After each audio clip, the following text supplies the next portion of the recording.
housing's going to just keep getting more expensive. And I'm telling a lot of my clients, look, you need to look at this. Like, if you don't get in now, when it's uncomfortable, you might not be able to get in ever.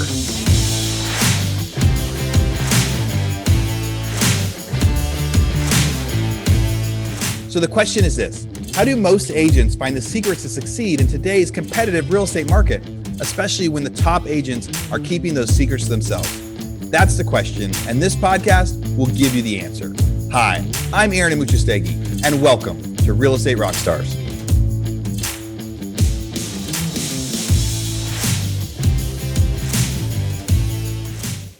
Real Estate Rockstars, this is Aaron Amuchastegui. I am back with another special episode. I think we're going to call this the State of the Market episode. I am here with David Greene. You guys have heard David on here with me plenty of times before, and if you're living under a rock, you don't know who David is, but David is part of one of the co-hosts of the BiggerPockets podcast. He is the head of the David Greene team, big real estate team out in Northern California. They've got a mortgage brokerage, all sorts of things. And the special guest on our monthly David and Aaron news show, that we're doing over here with the Real Estate Rockstars. Sometimes it's semi-monthly. Sometimes it's, who knows? It's twice a month. David and I just really like chatting, and we should have even hit record when we started chatting because it's always so much fun. What's up, man? Another sunny day in California. Things are going pretty good out here.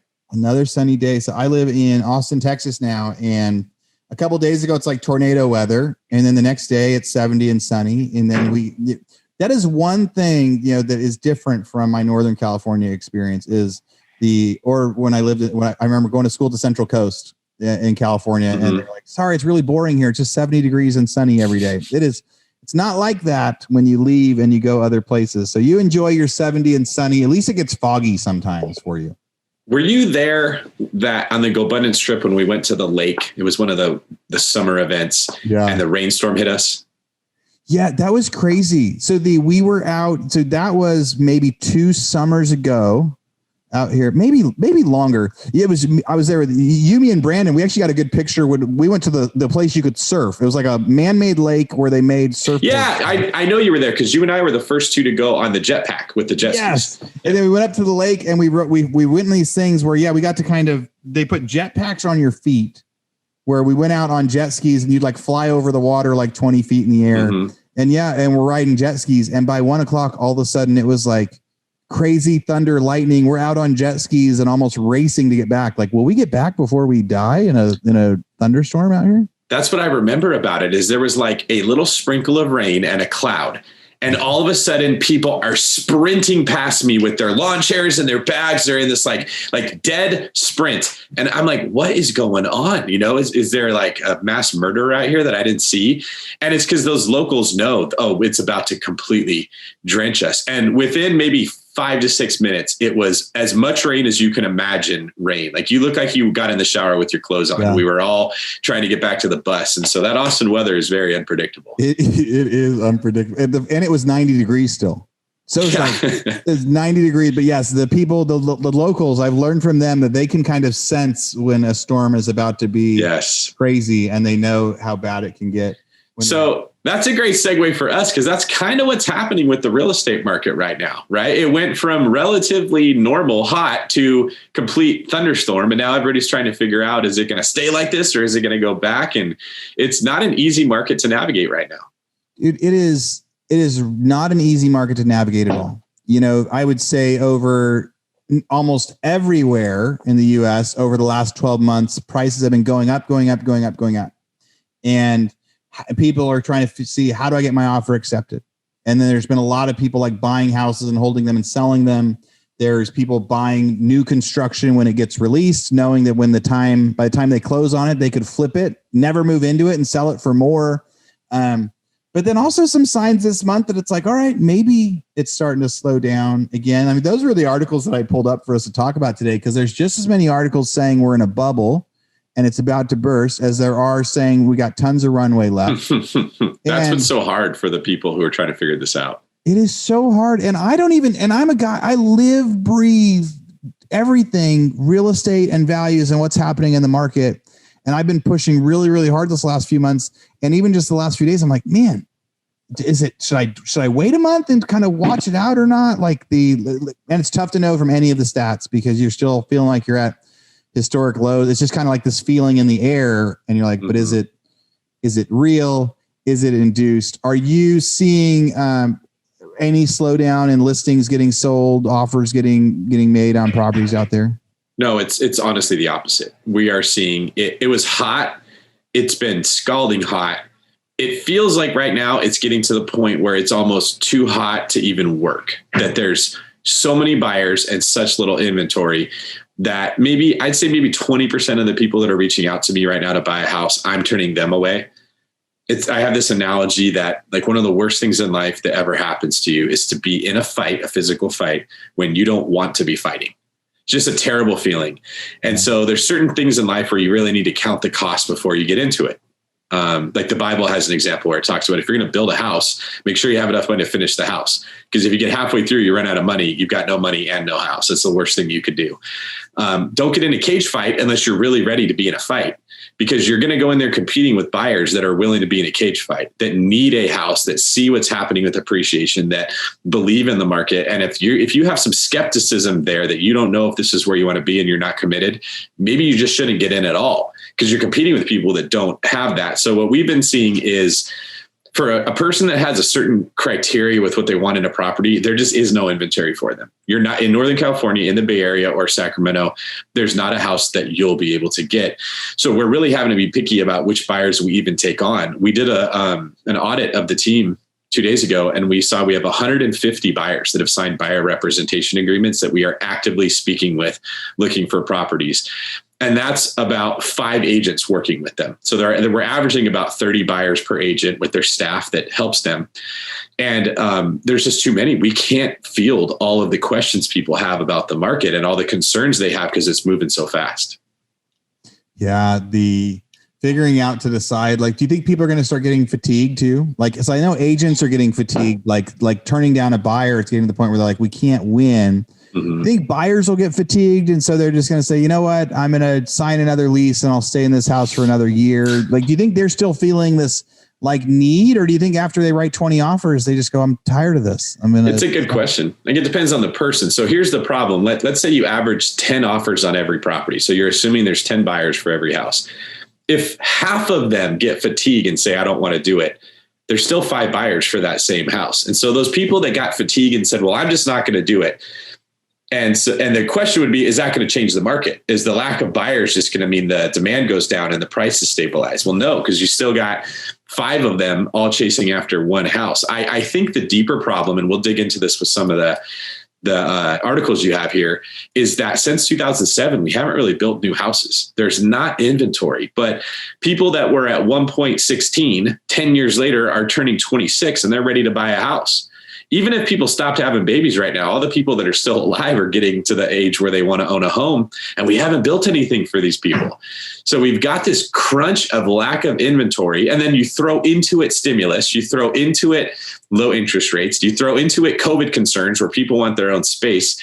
And it's hard for me to see how that's a bubble. It's probably more of just a failure on our part as politicians to create a market where enough houses were being built for the people that want them. Yeah, what was that graph that was really flying around social media this week? And I think I want to say that it broke it up into decades, and it said like between 1990 and 2000, like 22 million houses were built. And then between 2000 and 2010, 23 million houses were built. And then 2010 to 2020, 5 million.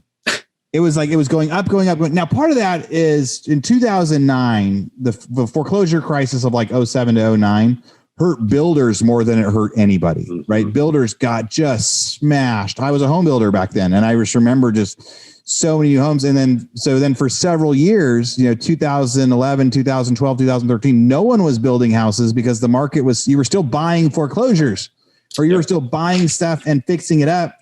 And why would you do the effort of building a new home for a 10% profit when you could buy a foreclosure and make a 10% profit? I think that probably, so starting the decade, 2010, 2011, 2012, not buying any houses. Now they're starting to, but they definitely need to catch up. So I think inventory becomes a huge part of it.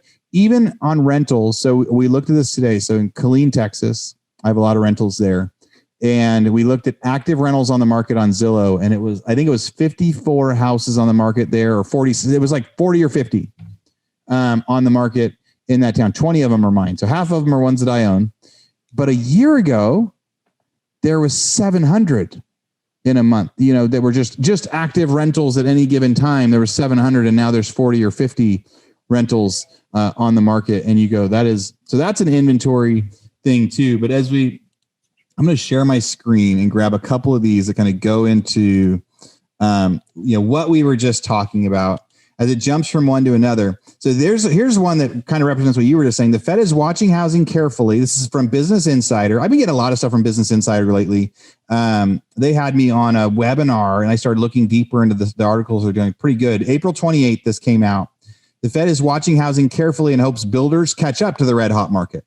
That's funny. A week ago, Fed is carefully watching the housing. They hope builders will catch up. Yeah. There's a plan to help builders catch up. Yeah, so he hopes builders will come up with more supply. And so it says by several measures, U.S. housing market is running at its hottest since the mid-2000 bubble. Kind of what we were just talking about. I'm going to see if there's anything else in here. We've been underbuilding for years now. What they're saying is National Association of Realtors, and it says that it was a direct fallout from the 2008 crisis. Man, it makes it sound like we knew what we were talking about there for a second. I had another one here that said. The fears of the pandemic induced foreclosure wave. Yeah. So of the seven. Oh, ease. Okay. Yeah. The easing 7.1 homeowners who were granted forbearance from the pandemic, 2/3 have already left, that wave. I had one too that was about let me see, people that are watching this on YouTube, you can see how my brain works on here. There was one on here. So rising lumber costs. Yes. Will add $36,000 to new home sales too. So you've got, the Fed saying we need to keep up with housing. We need more housing, right? So that's we'll start with that inventory thing, and we'll keep jumping back and forth in these articles. Then Inman has the article that says rising lumber costs add $36,000 to new home sales prices. Yep. So you mentioned there. What do you think they'll do for stimulus to try to get builders to build more of those houses? I don't think they will. I think if anything happens just based on what current political decisions tend to be, is they'll try to create like a low housing stimulus. If you build property for people to keep affordable housing, they'll give maybe stimulus to builders to do that type of thing. But that still doesn't have any impact on the people that have done financially well, that have good jobs, that are having the shortage of housing, where I think the big crunch is coming from in a lot of the big markets. And I should probably add, this is really relevant information for real estate agents, because you need to start having these conversations with your clients who are going to say what Aaron just said. You know what? Maybe I just need to back out of this thing. This is red hot. Anytime it gets this bad, we're heading to a cliff. I'm going to wait for prices to drop, because it's hard for me to see right now, objectively speaking, an argument that would support a price drop happening anytime soon. Yeah. Real Estate Rockstars, this is a commercial break from our biggest podcast sponsor we have right now, Rent Ready. It can be fun getting a new real estate deal, but it can be tough managing your properties after the fact, especially if you're long distance investing or trying to manage multiple properties by yourself. That's why we're here to tell you about Rent Ready. Rent Ready is a property management software that not only makes it easier to manage all your real estate deals from one platform, but they also have the best customer service support in the biz. They're an all-in-one app that lets you easily manage properties, collect rent, list units, screen tenants, sign leases, all from your phone or computer. Imagine all of your real estate doors right in your pocket. How awesome is that? The best part is it's so affordable, one flat price for everything. Unlimited properties, tenants, and support with a real live human. And I have to add in there, that's a new business model that not a lot of people are doing. There's like this freemium model where people say, hey, you can try this, but as soon as you grow, it's going to cost you a lot of money. Or they kind of punish you when you get too many emails on your list or too many comments. They aren't going to punish you when you grow. They're not going to charge you more when you get 10, 20, 30 rentals. They're going to charge you the same when you have 2 or 3 as they will when you have 50 or 60. So you have a nice fixed cost, all software, all in one place. Check it out, Rent Ready, RENTREDI.com. And if that's not enough, Rent Ready is giving our listeners a special code you can use to get a whole year of Rent Ready for just $54. Use code ROCKSTAR50, that's Rockstar50, and sign up for Rent Ready's annual plan at rentready.com. Again, RENTREDI.com. BiggerPocketsDavid.com with code Rockstar50 to get rent ready for only $54. Yeah, I think that with so much intervention, right? There's rates that will continue to, if rates go up, right, houses become less affordable, price goes down a little. And it's also the old thing we tell our clients in real estate too, like, how long are you going to live in that house? Because if you're going to live in that house for 3 years or 5 years, like, look at your kids, look at how old they are. Is this house going to be the house that you're going to have till they graduate from elementary or high school or wherever, right? Yep. And what do you think housing prices are going to be worth then? Because, I don't know what they'll be like. I would say right now, if I had to bet, I would say a year from now, prices will be more than they are today, right? Not financial advice, disclaimer. But I think we've got another year. But I would say, if you said what it will be like 2 years from now, I would have a tough time guessing that. But if you said, what about 5 years from now? I'd say it's going to be worth more than today.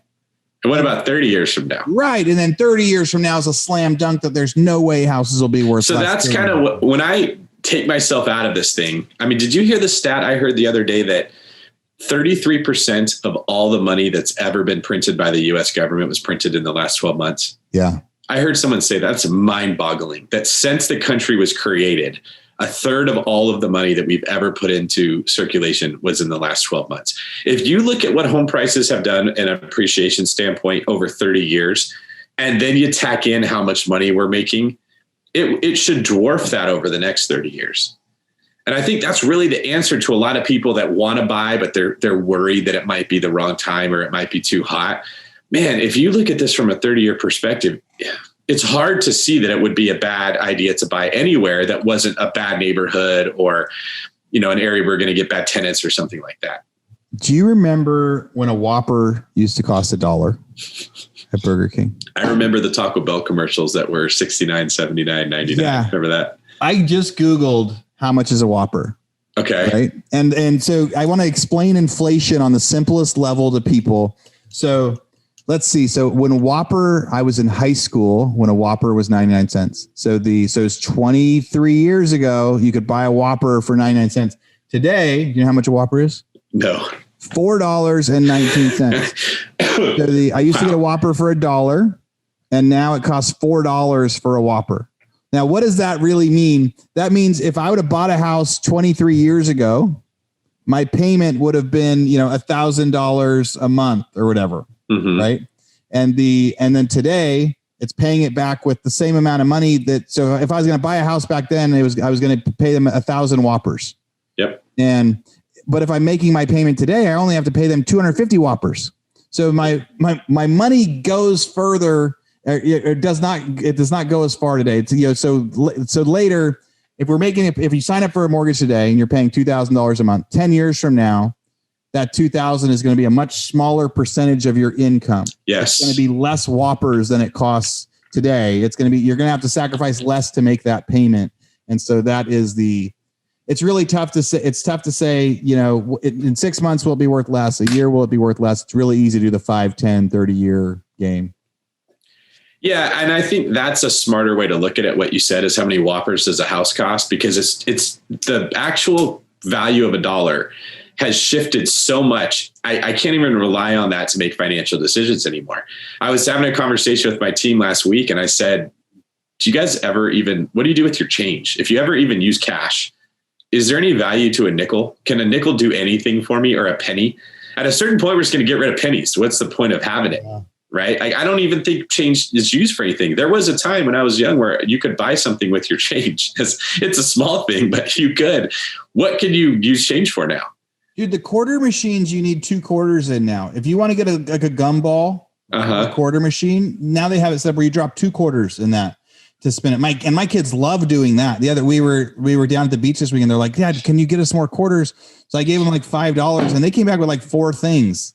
So it was like, I thought it was a quarter machine. It was like, yeah, but it wasn't just 1 quarter for everything. So that is one of those bets that happens when we're printing all that money.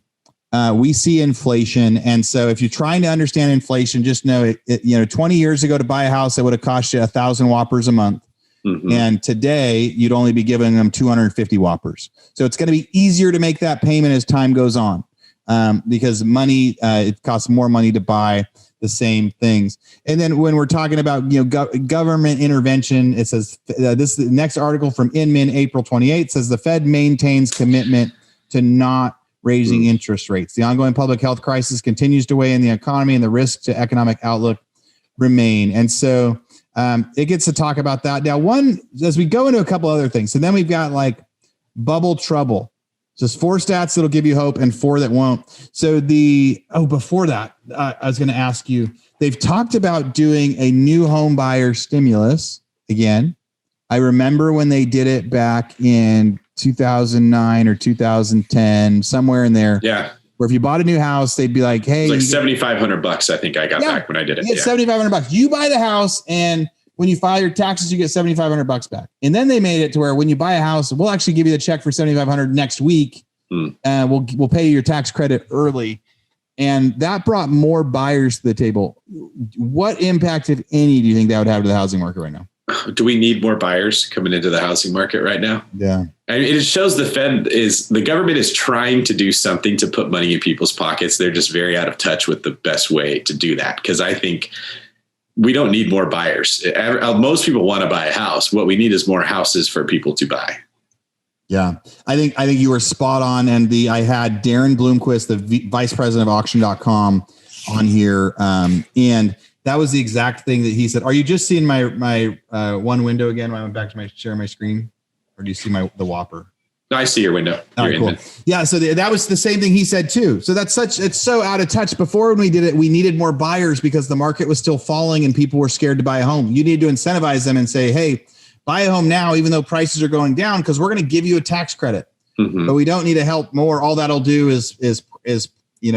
No, if anything, they should say we're going to get rid of capital gains taxes for people that are selling real estate specifically, because we want more real estate to hit the market. But what we see is the opposite. They're going to raise capital gains taxes. So now if you have real estate you were going to sell, but you're going to get higher taxes, maybe you don't, that creates more of a shortage in inventory. Dude, that is brilliant. Yes. What if they just said no capital gains tax anymore? Any house you sell right now is tax free. Then they can tax like art and stocks and other things, but real estate specific, we're going to ease it up there. Yeah, you ease it up on real estate. All of a sudden, you will no longer have a supply problem because home builders aren't going to catch up. They aren't going to be able to build 15 million in houses in the next 2 or 3 years to make up for the downfall from the last 10, especially now with with all the prices going up. So this article said bubble trouble, 4 stats will give you hope and 4 that won't. I should have read the rest of this the first time so I'd see it. So the troubling numbers, the number of licensed realtors, 1.4 million. That's a higher than any other month in NAR's data, which goes all the way back to 1910. So a couple of years ago, it was 1.3 million. Now it's 1.48. So it's almost 1.5 million. In just the last 2 years, there's just 200,000 more agents, which is maybe a 15% gain in the last 2 years. That's not that surprising, though. No, I think when there's a lot of people that either lost their jobs or realized that they got their hours cut, COVID affected their industry. So they all thought, hey, I'll just go become a real estate agent. And now they're kind of flooding the market. Yeah. Next stat says added cost of a new home due to rising lumber prices, $35,872. So we saw that on that other article too. We had a similar problem with steel. China manages a lot of the steel and they were limiting what was coming to us during COVID-19. So like bigger commercial buildings going up and high rises became much more expensive too. So they weren't building those as much. I remember in 2006 and 2007, we started buying drywall from China and plywood from China because our own costs had gone up so much. And I actually saw that on a Facebook post a couple of days ago. Somebody said, hey, is there any reason I shouldn't buy this plywood from China? Because it's a lot cheaper than the other one. I was like, oh my gosh, this is totally a reminder of, when we're running low on that but yeah, the no steel, the no anything. The next stat is to be afraid of. Number of construction workers, 7.5 million. In addition to rising material costs, one of the ongoing problems when it comes to housing supply is the labor shortage. This shortage predates the pandemic, and economists recently told Inman the beginning after the last housing bubble, many workers left the construction industry. And I remember in 2008 and 2009 specifically, when we started buying, foreclosures, and at first we were able to hire a lot of construction guys because there were so many construction workers. That was like the biggest gig in town. Everybody worked in construction. But then they did all these programs to teach people other businesses. So guys that were framers, or finished carpenters, like really, really skilled trade, they would put them through school to teach them how to do a different business. Because it's like, hey, there's going to be no more construction. Let's teach you. They changed industries and they didn't come back. There's no new apprentice program. So that's why there's such a shortage of framers and finished carpenters, because it takes 20 years to become a good one. Yes. So it takes 20 years to become a good one, or a long period of time. Let's also take into consideration the fact that if you're 18 to 22, no one wants to go work in the sun in construction. Now they're all being told, get into tech, get into e-commerce, get into crypto, get into NFTs. Most people in that age range are looking for the quick, easy win. And you're hearing them say things like, man, why do I want to work for a living? I want to retire at 26 and I want to make money online.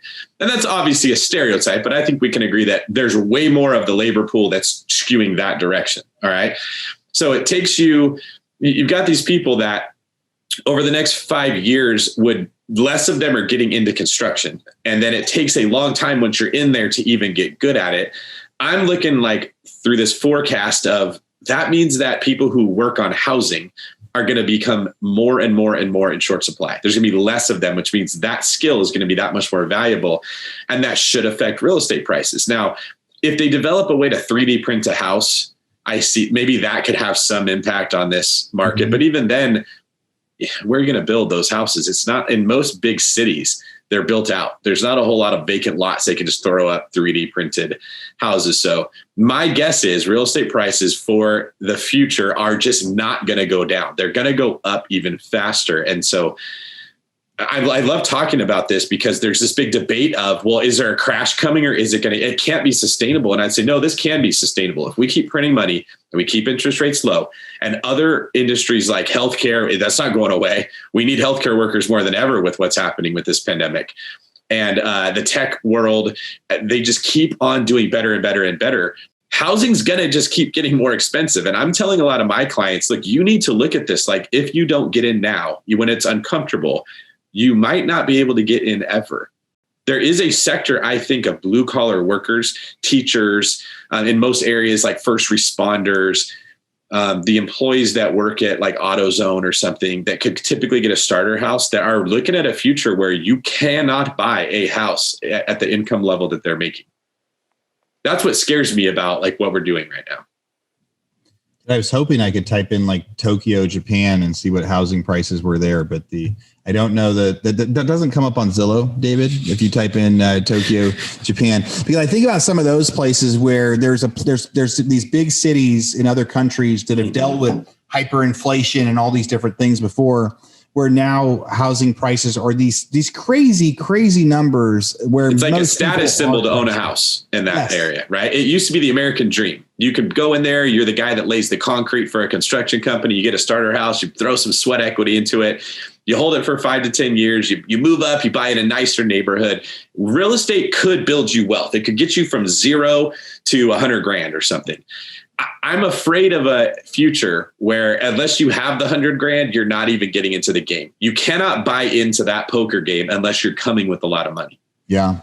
The barriers to entry right now are still low, even in this competitive market, and being able to convince our buyers out there to stay the course, you know, as we get to work hard and look at things and compare to, how that deal works. Last month in January and February was the first time since COVID started that prices appreciated faster than income did. And so that's a small shift. And that was one of the things that Darren had talked about too, is for the last year, income's been going up faster than prices. Yes. And no one talks about that, Aaron. Like this is one of the scripts that I think agents should use with their clients. When someone specifically says, I don't know, houses are just so expensive, this is unsustainable. I say, do you realize that housing prices are based on debt to income ratios? Okay. So in order for a lender to pre-approve someone to buy that house that you say is too expensive, their income has to qualify them to do so. In order to have a high debt to income ratio, you have to have high income. I don't hear anyone complaining about their boss paying them too much and saying these wages are unsustainable. my company needs to stop paying. Right. Don't give me a raise next year. This is ridiculous. The labor but that's a huge piece of this, is that in a lot of areas like the Austins and the Seattles and the San Franciscos and the, what are some other ones that we've seen, like Miami, where prices are just going up, up, up. The tech sector has moved in there and wages have really, really inflated. Yeah. All right, real estate rock stars. I'm going to actually take a break right here. You know, David and I, we love doing this. We talk so much that I'm going to say this is the end of today's interview, but obviously we were just getting started and there's going to be so much more. So come back in a few days to listen to the second half of my interview with David Greene. All right, real estate rock stars. This is Aaron Muchastegui jumping in again to thank you for listening to the show. Hopefully you guys loved listening to that one. And I want to make sure that you know about all of the extra resources that we have. And also, we need your help. They say podcasts are free. You get to listen to podcasts for free. But what is the cost of that podcast? I would say if I could beg you to pay anything for that podcast, I would say the cost of the podcast is going and giving a review. So whether you download it on Google or Apple or YouTube or anywhere else, please go give us a review. Say what you liked, what you didn't like. It helps us get better guests. The more reviews, the higher we get in the rankings. Right now, we are the biggest podcast out there for real estate agents, and we want to keep that spot because we know there's lots of podcasts out there. So go give us a review. Also, be sure to go to hibandigital.com. If you liked any of the resources that those real estate agents talked about, we've got a huge video vault of those resources for free. Every penny that comes on the podcast that we interview, they give us something that helps them get their deals or helps them work with their clients. And we put that in the toolbox in our vault for you. So go to hibandigital.com and you can get it. If you're looking for real estate education, go to rebusuniversity.com. We have all sorts of courses in there to help agents succeed in real estate. How to get the listing, how to negotiate deals, how to become an investor, all sorts of different stuff, rebusuniversity.com. And if you want to chat with me, go find me on Instagram. And if you come find me on Instagram, you can send me messages. Tell me what you want to hear. Tell me what you liked, what you didn't like. We try to put a bunch of content out there too. You can find me in two different places. It's at rerockstars.com for our Real Estate Rockstars page, or at aaronmuchastegui.com for my personal Instagram page, where I can chat with you about all sorts of different things. Thanks for listening. We'll see you again soon.